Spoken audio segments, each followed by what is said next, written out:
Так, сәлем оқушылар. Бүгін бізде контекст талдау.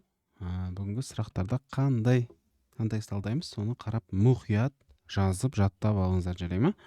Так, мына жерде бізде сұрақ айтады, табиғатта кең тараған азаты өсімдіктер және жануарлар организмдерінің анаэробты микробтар әсерінен ауа қатыспай ыдырауы нәтижесінде түзіледі дейді. А затын жоғары температурада қыздырып Б затын алуға болады дейді. Б заты 450-500 градусқа дейін қыздырылып белсенділген көмір. Қараңыздар, осы жерде өте мұқият мән беру керек нәрсе. Белсенділген көмір деген сөз шығатын болса, 500, 450, 500 градус десе, получается, мынау С затымыз автоматически ойлау керек, что ол не? С6H6, яғни ол бізде бензол деген сөз. Бензол. Түсіндік па? Ал енді табиғатта кең тараған азат өсімдіктер жануарлардың анаэробты микробтардың әсерінен ауа қатыспай ыдырайтын зат, ол бізде әрине метан. Метан. Азатын жоғары температурада 1500 градуста, яғни бізде кітаптың ішінде осы 1500 градус дегеннен басқа не жоқ, органикалық заттардың ішінде. 1500 градуста қыздырған кезде Б затымыз бізде не болады? С2H2 деген зат болады екен. С затын концентрлі күкірт қышқылының және азот қышқылдарының қоспасымен әрекеттестігінде Д заты түзіледі. Бұл жерде нитробензол шығады бізде. Д затымыз бізде нитробензол. Так, мына жерге мен С затын жазып қойын. С заты С6H6, ал Д заты бізде нитробензол. С6H5NO2. Д затын күкіртсутекпен тотықсыздандырып, өзіне тән иісі бар түссіз майлы сұйықтық алды дейді. Значит, бізде Е затымыз ол бізде анилин. Яғни ол бізде С6H5NH2 деген затымыз екен. А заттан тән қасиеттер, яғни CH4-ке тән қасиеттер сұрады. Өткір иісі суда жақсы ериді дейді. Бұлардың иісі жоқ, түссіз иісі жоқ. Иісті дегендер алып тастасақ болады. Түссіз иісіз суда нашар ериді дейді. Иіссіз түссіз кен газы дейді. Қараңыздар, ол бізде кен газ деген екінші аты бар еще оның. Судан жеңіл, суда енбейтін түссіз сұйықтық дейді. Так, бізде жауабы мынау С деген жауап болады екен. Так, бізде негізі түссіз иіссіз суда ерімейтін жеңіл газ деп берілген, негізі жанғыш газ деп те берілген. Так, бірақ мына жерде бізде В деген жауабы да сәйкес келеді негізі. Бірақ білмеймін не үшін беріп қойғанын. Кен газ деген екінші аты да бар оның. Зертханада Б затын алуға болатын реакция дейді. Б затын алуға болатын реакция. Яғни С2H2-ны қай кезде аламыз деп тұр екен бұл жерде. Так, бұл жердегі реакция бойынша бізде қайсысы сәйкес келеді? Бізде сәйкес келетіні мынау реакция. Яғни бізде алкандардың дигалоген туындыларынан калий уашын спирт ерітіндісін қосу арқылы жаңағы нелерді алуға болады бізде. С2H2 алкиндерді алсақ болады екен. Осы реакция. Бұл жерде бізде калий хлор шығады қосымша, и потом су шығады. Так, зертханада тек осы әдіс арқылы аламыз, Теориялық мүмкіндікпен салыстырғанда Д затының шығымының массалық үлесі 75% болса, 156 грамм С затын алуға болатын Д затының массасы деп тұр екен. С6H6-ға қосамыз HONO2, азот қышқылы мынау бізде. Шығатын затымыз С6H5NO2, шығады су. Су шықты. Так, мынау бізде 156 грамм, мынау бізде 78 грамм. Мынау бізде X, мынау бізде 123 дейміз. X табамыз. X'іміз бізде 246 болады. Осы шыққан 246-мыз бізде 100% болады. Ал 75%-іміз ол қанша дейміз? 75% ол Y дейміз. Y-іміз бізде 184-те 5 шығады екен. 184-те 5 деген Д деген жауап болады. Келесі 200 грамм Б затынан түзілген Д затын Зенин реакциясы арқылы 150 грамм Е заты алынды. Теориялық мүмкіндікпен салыстырғандағы өнім шығымының массалық үлесі. Яғни Б затынан біз қазір бірінші тримерлеу арқылы не аламыз? Бензол аламыз. С6H6. Осы шыққан С6H6-ға біз HNO3 қосамыз. Сол кезде бізде С6H5NO2 деген зат шығады, и су шығады. Осы шыққан С6H5NO2-ні тотықсыздандырамыз сутек қатысында. Сол кезде С6H5NH2 плюс H2. Так, екі тексереміз. Мына жерде 3 болады. осының бәрі теңеседі сонда, иә. Так, енді қараңыздар, 200 грамм Б затынан деп тұр, Е заты алынды деп жатыр. Значит, бұл жерде қазір біз теориялық массасын табу керекпіз. Мынау бізде 200 грамм, асты бізде болады 78. Так, мынаның біз қазір зат мөлшерін табайық. Асты 1. Так, 2-де 564 екен. 2-де 564 болатын болса, мынау да бізде так, 564 болатын болса, мынау да бізде не болады? 2-де 564 болады. Так, мынау да бізде не болады? 2-де 564 дейміз да. Астына 1 деген санды қойып, мынаның массасын табамын. X деймін. 93. Сонымен X-іміз бізде қанша? 238-де 46 шығады екен. Осы 238-де 46 деп отырғанымыз бізде 100% болады. Мына жерде 150 грамм. Оны неше пайыз дейміз? Иә? Ол бізде 63% шығады екен. Жауабы бізде Д деген жауапқа сәйкес келеді. Е затын алуға болатын заттар дейді. Е затын яғни так, біз нитробензолдан алуға аламыз, бірақ аммониклоридтен ала алмаймыз.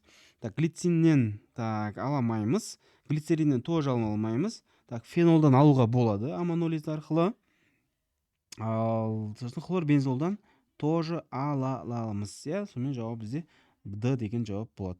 Так, бұл бізде кетті. Так, мынау бізде 30 январь күні, яғни қаңтарда келген нұсқа контекст сұрақ. Сынақта берілген А затының үстіне натрий гидроксидін құйғанда қоңыр түсті Б заты жоғары температура қыздырғанда С заты түзілген дейді.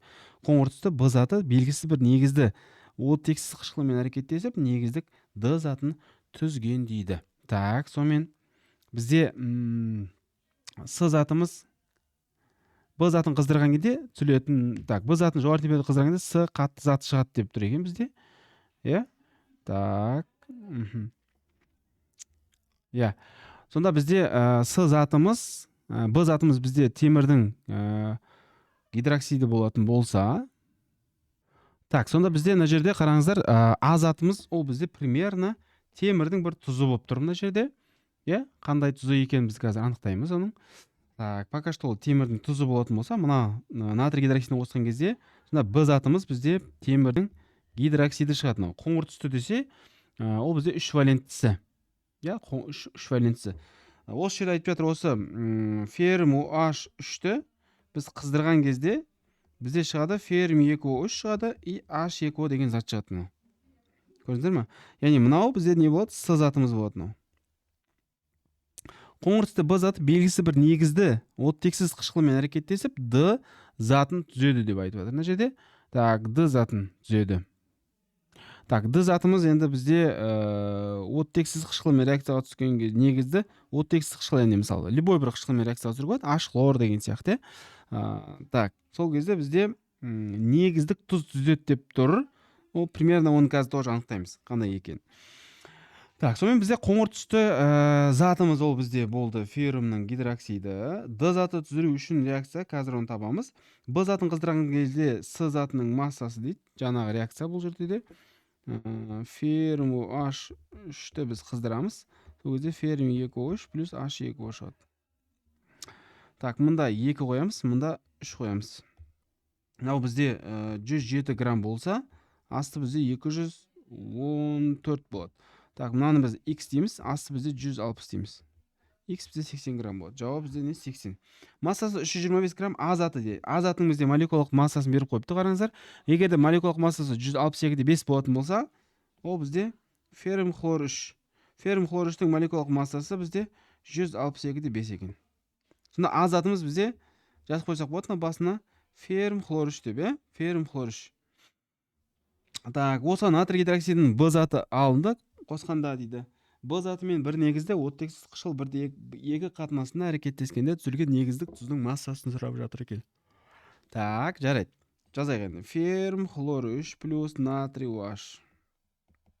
Шығады бізде феррум OH 3 еселенген и натрий хлор. Осы феррум OH 3-ге қосамыз нені? Қышқылды. Сол кезде бізде негіздік тұз шығады деп жатыр ғой. Феррум OH хлор 2 плюс 2H2O. 2H2O. Так, мін таптық массасын, жоқ, реакцияларын жазып алдық. Так, енді бізде не берілген? Мынаның массасы берілген. 325 дейді мынау. Так, мынаны табамыз. Мынаның асты 162-де 5. Так, мынаның асты 107. 214 екен. 214 грамм. Так, осы 214 грамм мына жерге апарамыз да, біз несіміз мынаны табамыз. Y дейміз. Так, асты 71, 144 болады. Мынаның асты 107. Так, не 4, Так, 2 есе көп, получается бізде 288 болады. 288 грамм. 288 грамм. Значит, получается 288 мынау. Енді 1-2 қатынасында деп айтып тұр. Ферум H, хлор 2 деп тұр. Значит, получается бізде мынау болады ғой, мынау. В деген болады. Так, мынада ше. С затын сұрап жатыр. С затын бізде Д деген затымыз болады. Сонымен жерде бәрі бесеуінде белгілеп шықтық, Келесі өтейік.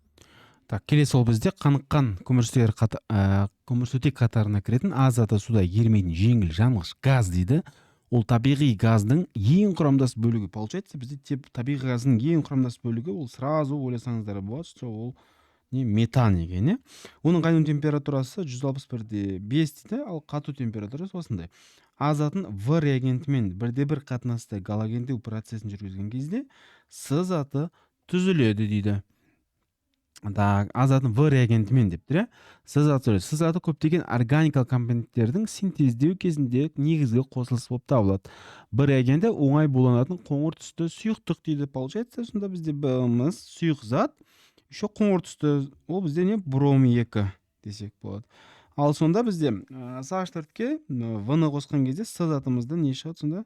С3 бром деген затымыз шығады. Бұл С затымыз бізде. Егер С затын сәлтірек металмен әрекеттестірген кезде химиялық реакция жүріп Д зат түзіледі. Енді натрийді қосқан кезде ол 2 еселенеді. Сол кезде бізде Д затымыз не болады? С2H6 деген зат шығады екен. Так, дальше қарай.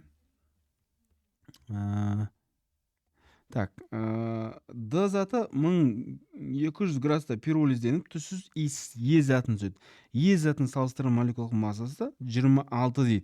Сонда бізде Е затымыз не екен? С2H2 деген біздің жаңағы не десек болады? Ацетиленіміз. Ацетилен екен. С затын салыстырмалы молекулалық массасы дейді. С затымыз мынау бізде 15-ке бромды қосамыз, ол бізде 95 деген жауап болады екен. 95 деген зат болады. Так, келесі. Е затының құрамындағы негізгі элемент атомның гибридизациясының типі дейді. Так, енді С2H2 ғой бізде, ол арасында 3 байланысы болғандықтан, бұлардың бізде гибридтену типі қандай? SP гибридтенуге тәң. Б заты бөлме температурасында оңай әрекеттесе алады дейді. Яғни бром 2 немен әрекеттесе алады деп жатыр. А затымен, Е затымен, С затымен және Д затымен дейді. Қайсысы деп ойлайсыңдар енді осы жерде? Бізде осы сұрақ осындай. Е затымыз бізбен немен реакцияға түсе алады ол деген сұрақ мына жерде. Әрине ол бізде не? С2H2-міз, яғни ацетиленмен ол бөлме температурасында реакцияға түсіп кетеді. Химиялық реакция теориялық мүмкіндікпен салыстырғандағы шығымы 80% болса, 15-те 68 литр Е затының калий перманганатын қатысында тотықтырғанда түзілетін өнімнің массасы деп сұрап жатыр екен. Так, реакция теңдеуін жазамыз осы жерден. Бізде С2H2-ні оттек қатысында бізде не шығады? HO, SOH. Мынау бізде не? Бұл қымыздық қышқыл, Мынау бізде айтып жатыр 15-те 68 дейтін болса, асты бізде болады 22-де 4. Так, мынаны табамыз. X асты бізде 90 болады. Так, X-іміз бізде 63 шығады екен. 63. Осы 63-іміз бізде 100% болады. Біз табамыз 80%.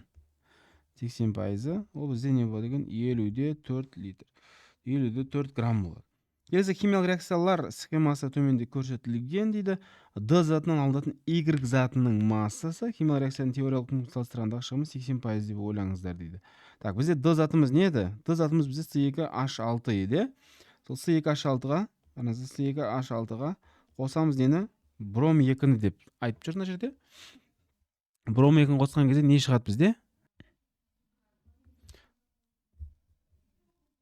Сонымен бұл жерде бізде шығады С2H5 бром плюс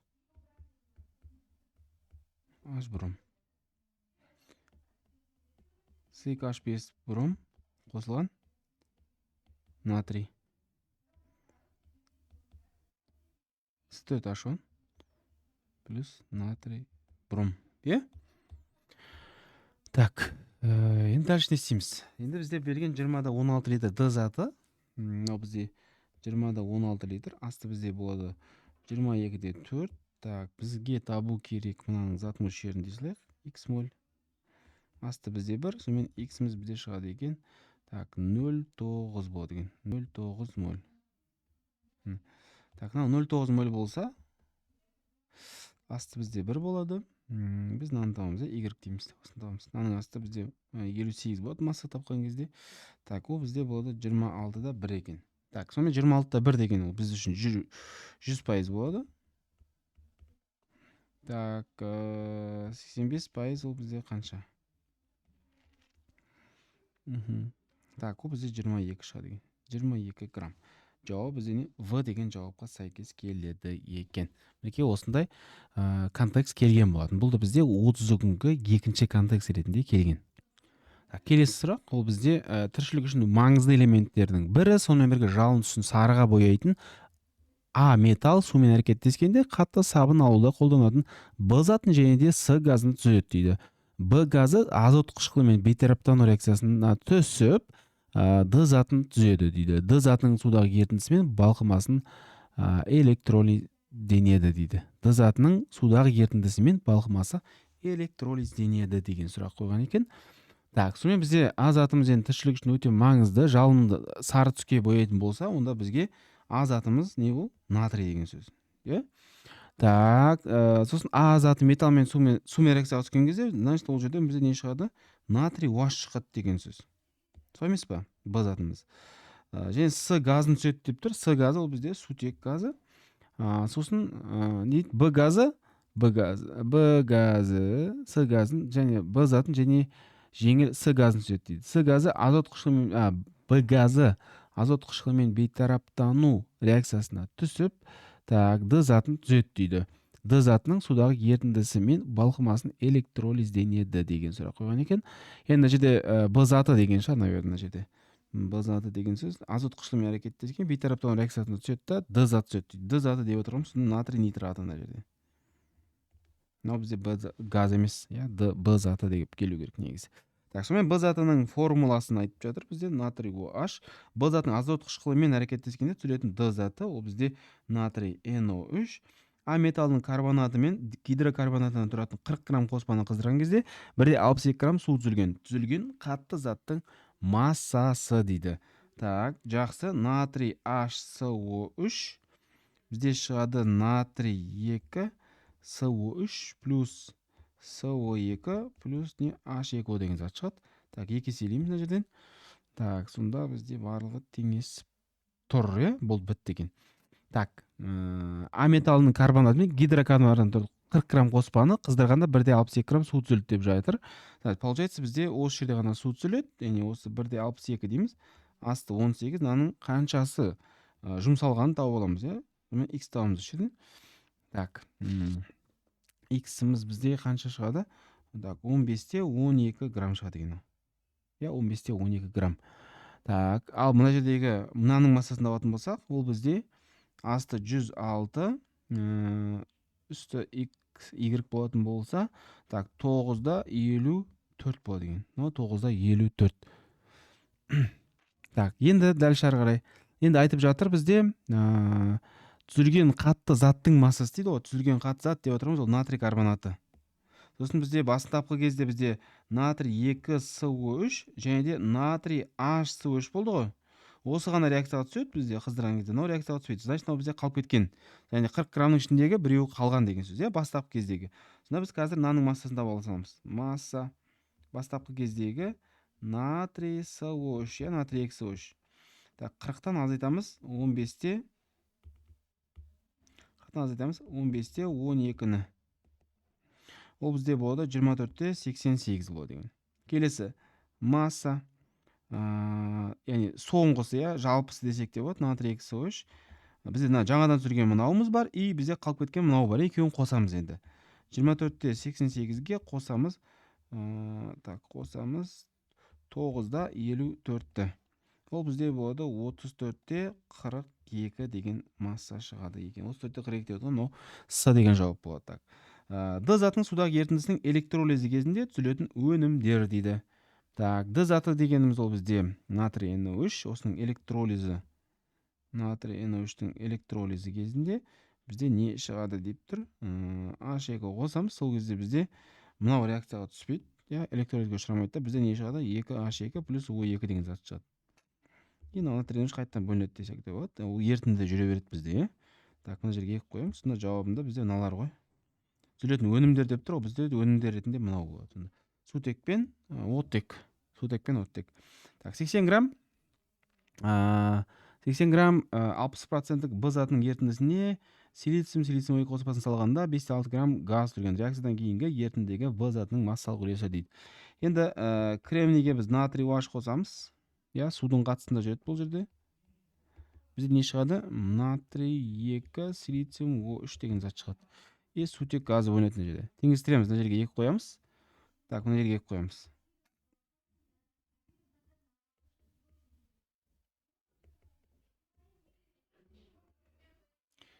Шығады бізде натрий 2 силициум O3 плюс H2O деген зат шықты мінекей. Так, теңестіреміз, мына жерге 2 қоямыз. И болды, теңесте де барлығы. Так, енді қараңыздар. Енді қызық былай болады бізде бұл жерде. Так, бізде 5-6 литр газ бөлінді деп тұр ғой мынау. Мынау бізде 5-6 литр газ. Асты 22-де 4, жоқ 22-де 4 емес, жерде 2-сі бар. Сондықтан бұл 44-те 8 болады мынау. Так, мынаны табамыз. X деп, сосын Y деп мынаны табамыз. Бөлек-бөлек. Мынаның асты бізде 28, мынаның асты бізде 80. Так, мына жердегі бізде шығады 3,5, яғни так. Так, 3,5, мына жерде бізде 10 грамм болады. Мынау 10 грамм. Так. Енді мына жерде 17,8-дің 3,5-і натрий OH-пен реакцияға түсіп кеткен да. Сонда біз оны таба аламыз да, мына жерде мынаның массасын таба аламыз біз қазір. Сонда біз не істейміз қазір? Силициум O2-ні табу үшін 17,8-ден азайтасында 3,5-ті. Ол бізде шығады, так, ол бізде шығады 14-те 3 екен. 14-те 3. Сол 14-те 3-ті аламыз да, мына жерге қоямыз. Осы арқылы мен қазір мына жерде натрий OH-тың массасын таба аламын. Так, Z дей салайық бұны. Асты 80, мынаның асты бізде 60. Так, Z бізде 19-да 0,6 грамм шықты міне. Натрий OH-тың массалары шықты, мынаныкі шықты, мынаныкі шықты. Так, енді масса натрий OH, яғни ерітіндінің ішіндегі натрий OH табу алайық. Так, 80-ге көбейтеміз 0,6-ны. Ол бізде 48 грамм болады. Енді натрий OH-ның қаншасы қалған, соны табамыз. Қалған табамыз. Өзі общий 48 бар еді. Осы 48-дің 10-ы мынаған жұмсалды, 19-да 0,6 мынаған жұмсалды. Азайтамыз соны. 10 қосылған 19-да 0,6 азайтамыз 48-ден. Ол бізде 18-де 94 грамм шығады екен. Яғни натрий OH-тың қанша? 18-де 94 граммы артылып қалған бізде. Енді массалық үлесін табу үшін қараңыздар. 18-де 94-тен 18-де 94-ті біз бөлеміз ерітіндінің массасына. Так, ерітіндінің массасы бізде бастапқы кезде 80 болды ғой? 80 болды, и 17-де 8 екеуін қосамыз. 17-де 8. Ол бізде 97-де 8 грамм болды. Сол 97-де 8 граммға бөліп көбейтеміз 100-ге. Өзі 19% шығады екен. Жауап примерно бізде С деген жауап болады. Осы. Так, келесі контекст бізде былай дейді. Так, оңай тотығатын металдар дәнекерлеу мен кесуде қолданатын А газы дейді. Енді дәнекерлеуде қолданатын газ десе, значит ол бізде С2H2-мізден, бром суымен түзілдендіріп Е затын түзеді дейді. Значит, бром суымен реакцияға түсетін болса, ол бізде скорее всего С2H2 бром 4 толық түсетін болса. Так, А газы сынап сульфаты еріткіші қатысында сумен әрекеттесіп сұйық суда жақсы еритін өткір иісті Б затын түзеді дейді. Так, мынау бізде Б емес Е болады ғой. Е затымыз. Так, получается, сонда бізде Б затымыз сынап қатысында жүретін болса, ол жерде бізде тотығатта бізде альдегидтер шығады, С3 SOH деген зат шығады. Так, дальше ары қарай. А затының оның гомологы С заты дейді. Сынап сульфаты еріткіштің қатысында сумен әрекеттескенде лак бояуда синтетикалық шайырларда қолданатын жақсы еріткіште қолданатын Д затын түзеді дейді. Так, получается, С затымыз бізде гомолог болатын болса, ол примерно С3H4 десек те болады, қасында тұрғаны. Мынау ацетилен болса, ол бізде пропин. Так, сынап қатысында жүргізіп тотықтыратын болсақ, ол жерде альдегид емес, кетон шығады бізде. Ол бізде не? С3. Ол бізде ацетонға айтып жатыр. Ацетон. Д затымыз бізде ацетон екен. Сонымен С заты әрекеттескенде Д затының формуласы ол бізде ацетон болады. Мынау С деген жауап болады. С заты дейді. С заты бізде С3H2 пропин болады ол бізде. А заты 100 грамм 16% бром сумен әрекеттескенде түзілген Е затының формуласымен және оның массасы дейді. Так, С2H4 болады.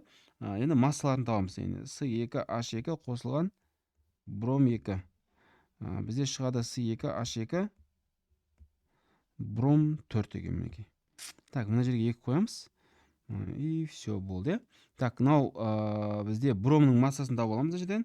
Бромның массасы ол бізде 16 грамм. 100-ден 0,6-ға көбейтсең 16 болады. Так, 16 мына жерге қоямыз. Асты бізде 320.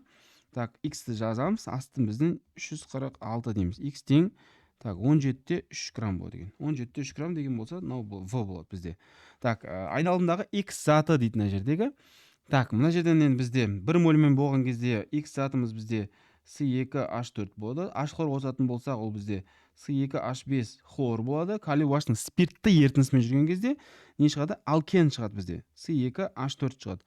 Енді сутекпен қайттан сутек шығарған кезде қараңды. Мынау астында тұратын болса, сутек шығарамыз. Сонда А затымыз қайтадан не шығады деген?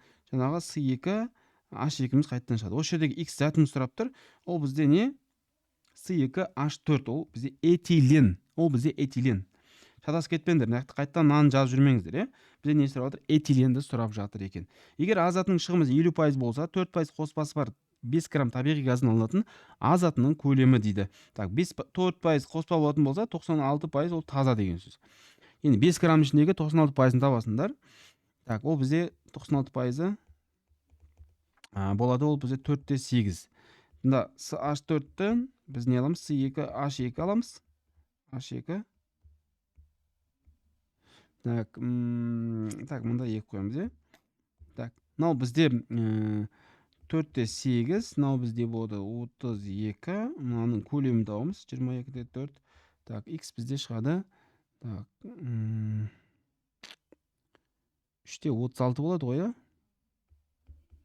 3-те 36 литр. 3-те 36 литр. Так, енді А затының шығымы қанша болса дейді? 50% болса дейді, 50% болатын болса, сонда бізде 3-те 36 бізде 100% болады да, ал 50% қанша болады? Y. Так, бұның жартысы болады, сонда бізде 1-де 68 болады, 1-де 68 деген Д жауабы болады екен. Мінекей жауабы осы. Так, келесі контекст, ол бізде мынау дейді. Оңтүстік Америкада көп өсетін тұрғылықты халықтың тілінен аударғанда ағаштың көз жасы. Ағаштың көз жасы деп біз нені айтамыз? Каучукты айтамыз. Деген мағына беретін гивея ағашынан алатын А заты дейді. Значит, бізде А затымыз не екен? Ол бізде каучук. Каучук. Так, оны ыдыратқан кезде май тәрізді Б заты түзіледі дейді. Так, Б затынан бізде не аламыз? Изопрен аламыз. Изопрен формуласы 2 метил бутадиен 1,3 аламыз, 1,3. Так, А заты вулканизациялау арқылы автомашиналарда қолданатын С заты түзіледі дейді. С деген сонда бізде резинка. Так, резинке деп қояйық. Так, А затын ұқсас диенді көмірсутектерге жататын синтетикалық жолмен алынған Д заты алғаш рет Лебедев реакциясында айтылды дейді. Значит, бізде Д затымыз ол бутадиен болады бізде. этанолдун алатын еді ғой, соны айтып отыр. Бутадиен 1,3. Бутадиен. С затының атауы резеңке. Б затының құрамындағы біріншілік көміртек саны дейді. Так, біріншілік көміртек саны, оның формуласын салу керек болады бізге. CH3. Так, примерно андай ғой бұл жерде негізі. С. Бутадиен ғой. И мына жерде бізде этилен бар. Так, біріншілік көміртек атомдар саны ол бізде мынау, мынау и мынау. Үшеу болады. Осының жауабы С. Д. Орташа молекулалық массасы 200 мыңға тең Д затының полимерлену дәрежесі. Бутадиен 1,3-тің формуласын саламыз. Бутадиен 1,3 деп отырғанымыз ол бізде С4 H6. Ja? Молекулалық массасы 54. Соны 200-ді бөлесіңдер 54-ке. Ол бізде 3703-те 4 болады деген. 7. Так, сол қайсысына жетеді? Мынау бізде Д деген жауап болады. Міне. Яғни осындай заттар келесін болса, полимердің дәрежесін молекулалық массасына бөлесіңдер болды. Д затының X моль хлорсутекпен әрекеттесуіндегі өнімнің салыстырмалы молекулалық массасы дейді. Яғни С4H6-ға қосамыз 2H хлорды. 2 моль дегендіктен 2H хлор болады. С4H8 хлор 2 болады. Мынау молекулалық массасы ол бізде 127. 127. Ол бізде Д болады. Келесі 200 грамм 40% этилспирт дегидратациялаумен дегидрилеу арқылы алынған Д затын толық гидрлеуге жұмсалатын сутектің көлемі мен түзілген өнімнің массасы дейді. Так, енді 40%-ын тауып аламыз. 40% бізде 80 грамм болады. Так, бізде Лебедев реакциясын нетке түсіреміз. С2H5OH, С4H6 шығады, су шығады, дегидрилеу және гидрилеу деп отырғанымыз осылар, е?